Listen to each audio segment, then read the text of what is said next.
am I doing?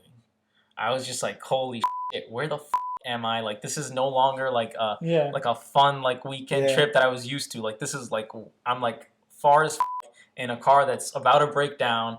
Like, what the hell am I doing? You were probably and like I panicked for like a good like maybe I can't remember how long I was panicking. Did you sleep that night? Not that well. It took me a while to get comfortable sleeping in my car too. But like, were you thinking to yourself at that time? Were you like, I just quit my job? Yeah, literally all these thoughts came into my mind. Like, I shouldn't have done that. Like, I'm finishing up my degree. Like, holy crap! Like, I could mess up these classes, and then I would have to stay another semester, and then I would not have an easy time finding another job because I got lucky with that full-time job that I was working because they hired me without even me having completed my bachelor's degree, and they were paying me full-time salary. Yeah, you know, that was really lucky. That never happens. Like, very rarely. I got super lucky. Don't know how I got that, but I got super lucky with that job. You're a skilled guy, but yeah. I wouldn't say that. I think I would say I got lucky. I had the right connections in that place, so like I got lucky there, and it was like all hitting me, bro. That's when it hit you. And then I was just like, I just have to like continue, bro. Like there's no turning back. And there's literally no turning back. I would realize that I failed, and my whole thing is like I don't want to live my life with regrets. So like some things I may like think about, but I will think about them as lessons. Like I made a lot of mistakes, no regrets. That's my whole thing. Is like if I crash on my way there or something happens to my car and I have to call my parents for help because like I don't have the money to get my car back. I did have the money to go back probably. I probably did have the money to get the car back. Anyway, I was thinking a bunch of thoughts, but like that's when I realized like holy crap. So that's when you were pissing your pants. You were like, I quit my job. I'm out here in the middle of nowhere. Literally in the middle of nowhere in Minnesota. Yeah. The car, alhamdulillah, was good. Like, it didn't break down at all. Is this the same car? No, this is not right now. This is my new car. So was there, for a little while there, like, was it a obvious decision that you had to keep going, or were you for a little bit there going, like, should I go back? It was, no one can ever really say they're 100% about a decision. Yeah. But, like, there was definitely, like, in my mind, like, I should, like, the logical thing would be to like, oh, you had enough fun, turn back now. Yeah. You know, don't screw everything else. And then like I kind of kept digging the hole deeper. You know what I mean? Yeah. I was like, it's South Dakota. That's fun. Like maybe just hit California and go back. Oh, let me go to Seattle. Oh, Hawaii. Oh, Australia. Yeah. Oh, Mexico. Thankfully, I realized that Mexico. I don't know how. I think I had like a meeting with my guidance counselor because I was supposed to meet her for the last time. This was my last semester. I was supposed to meet her. Yeah. And I don't know how. And she just kind of sent an email like, well, what are you doing? Why did you quit your job? Like, blah, blah, blah. And I was like, you know what? I should probably like... Your guidance counselor knew that you quit your job? I told her. Yeah. Oh. I told her like, oh, I'm in Mexico. It's a different time zone. She wanted to like talk to me at like 10 p.m. 10 a.m. here, which was like 7 or 6 a.m. there. Yeah, it's a couple hours back, Yeah. And so like I was like, oh, crap, now I got to wake up at 6 a.m. Yo, that's... So I need to process I was gonna say that feeling that you felt, right? It's if you don't feel that feeling, you're like that's just like a psycho person. I think someone Everyone who's like gets scared. Yeah, someone you gotta get scared because if you're like you said, you gotta if you're not getting scared like that all the time, then you're not really like living. You know, you can't be comfortable. You gotta do things that scare you. And I constantly for a while like I was really depressed. This is gonna sound really weird. But when I got my job and I was like working here, I think you noticed it. Like when you came back in the summer, like I was like just like really angry. I wasn't myself. Like I was just like depressed because like everything just seemed easy. Like I was making like money.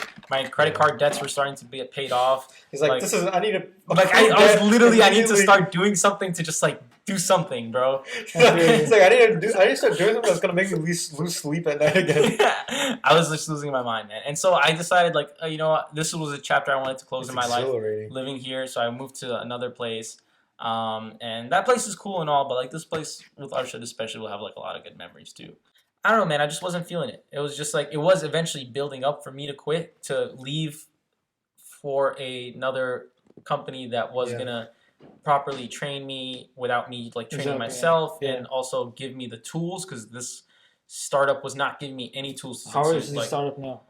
I don't think but I don't think they're doing well, bro. But eventually no matter how much you're leading up to a decision, eventually there's always like for any hard decision, a lot of the times people are waiting for the right time. But what people have to understand is there's never going to be a right time because no matter how much anything is building up to a decision, at some point you're going to have to make the decision. The decision isn't going to just happen. Yeah. And you're going to have to do that. So yeah, like like you said, there was probably like things leading up to it, but obviously there was at the end of the day something that was like. It's an argument I used to have with people. I remember I got my first motorcycle, I think at 18 or 19, and like all you Daisy guys really like riding motorcycles and stuff like that. So a lot of my Daisy friends were asking me, "Oh, how do I get into a motorcycle?"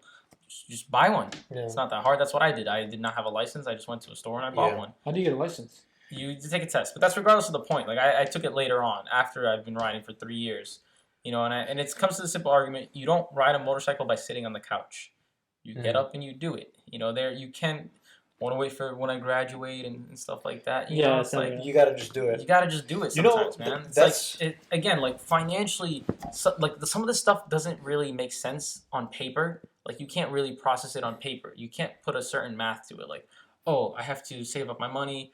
I'll graduate, get a job, and then I can get it and stuff like that. But sometimes you don't account for things like you might not have enough time. So now I don't have enough time. Even if I have a motorcycle now, it's just sitting in my garage. Exactly. Like I don't have time to ride it. There's always something that can stop you. Yeah. And okay, so I think that Muslim people, and I don't think that this is overall a bad thing, but I think the way that obviously like we don't date people, or most of us don't date people, or within our religion we're not supposed to date people until we talk to these girls real quick. until we're married and stuff. And now obviously that's a good thing, but I think the reason why like other people who are non-Muslims, I'm not condoning all of this here. I think I get where he's going. Go ahead, continue. When you go and ask someone out, or when you go and you go talk to the opposite gender and you send a risky message or whatever, that's something that like we oftentimes like we don't have experience with that, for better. But I think the con that comes along with that is a lot of times what we don't get as brown people, or even Arab people, is we don't have enough things in our life where we're just like, screw it, do it, right? And I think that's something that most people like living in America get, where they're just like, F it, like there's no right time. Because when you do something like that, there is no right time. You just do it. Shoot. It's there will be no right time, but also sometimes we won't know the right time, especially when we're young, and we have to do these risky decisions, even though they're dumb sometimes. But we have to do these risky decisions because they help us build our risk/award measurement, right? So we eventually can build to understanding how much risk we need to take to get a certain amount of reward. Yeah. But that doesn't come unless you take risk. Take the risk. And you can read about it all you want, and you can obviously use your parents' experience and your friends' experience and things like that. But it's like the feeling, like, we can transition into fighting after this, but like gut feeling. Yeah. Like, on paper, you might know this guy's going to throw a right hook as he pivots with his left foot or something like that. But then like your gut feeling is telling you he's going to come at you with the uppercut. Yeah. It's a gut feeling that just comes from instinct. Maybe you can't even really relate to it. Shoulder and something like that. So you, instead of going for the tackle like Khabib would do, he would back off and then wait for maybe a leg kick as he noticed he's going for the uppercut, and then attack the leg. It's instinctual. Yeah. Okay, so let's talk about fighting in a sec. But another thing I want to say is, for a long time I took cold showers, like all the way cold, ice cold. Yeah, I think you told me about that. That was hard, man. I tried to do that for a while. Sucked. Yeah, it's really hard, right? Yeah. So I did it for little wee gets small. Bleep. So I think that's mine was small. Get small. Bleep. All right. Anyways, Zaria Harris, black people. So basically, I used to take cold showers for a long time, and like almost a year, and almost every day. And the thing is, a lot of people would be like, "Why do you subject yourself to that pain? Why do you subject yourself to it?" And a lot of people, they're like, "Oh, I take cold showers because it's good for my skin, it's good for my hair, it's good for my health." Okay, you can make all those arguments, but that's not why I did it. Yeah. That's absolutely not why I did it. Why I did it is because, I don't know, when you took a cold shower, you probably learned this, is you can rationalize all you want with your brain about taking a cold shower. But the second so the way I did it was, I would turn the water on, and this is how I always get into a shower. I don't get into a shower and like a madman turn the freaking water on, right? Yeah. I turn the water on, I let it go, and I turn the water on, I let it drip, and then I touch it, and then I step it. Yeah. Now, that's the same thing I do. Yeah. When the water is coming down, you could have rationalized all you freaking wanted about why you're gonna take this cold shower, but that all goes out the window when you feel how cold that water is. Yeah, you're building. It's something you're doing. You're trying to build a discipline. Willpower and discipline. You have to shut that part of your brain off, and you have to just go. Yeah. You have to just go. There's that rationale will completely. It's you guys ever heard of David Goggins? Yes. Yeah, yes. David Goggins. I've read his book and I've listened to his audio his audiobook. His audiobook is actually a little bit more interesting. It's like so there's some parts that like are like a podcast where he talks to the person reading his book. Yeah. Because he's not actually reading it himself. Somebody else is reading it for him. And the person who wrote the book, he used like a ghost author or whatever they call them. To write the book for him, and it's like he discusses. He's public about that, right? Like he's public. Yeah, it's well known. He also had another book about him called Living with a Navy SEAL, and that was like a guy that lived in New York as well as in a famous guy that lived in like the company Spanx. Yeah. The lady who made it. She's on Shark Tank. Her husband, but her husband was the guy that wrote that book, Living with a SEAL. And for many people, for many years, nobody really knew who that SEAL was, but it was David Goggins, because David Goggins was the name SEAL. And he touched on the same, like, it was so crazy. He literally discussed the same things David Goggins discussed. And David Goggins, like, goes into a bunch of methods, like... Wait, so his wife made Spanx?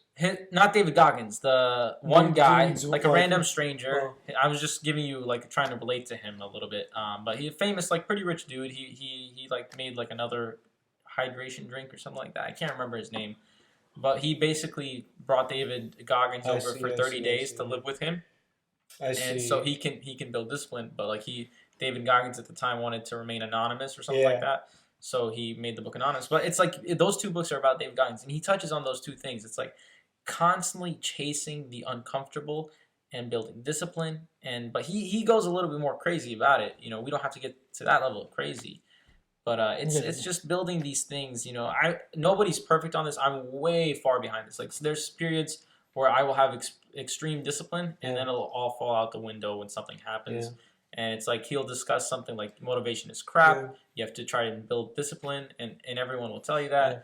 It's and he's so he has such value to people who watch him because even if you're looking at him or you're watching him just for sake of like motivating yourself for fitness, right? Like he does do a lot of running and he does do a lot of stuff, and you look at him but the thing that he says, the thing that he talks about is not like, yo, here's tips on running, here's tips on lifting, but all he says is, I don't care, just do it, just do it. Yeah.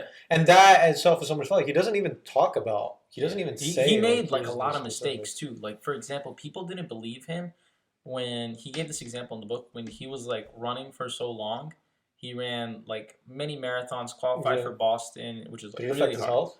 Is that what you're going to say? Continue. Well, some part of it, but like he never stretched.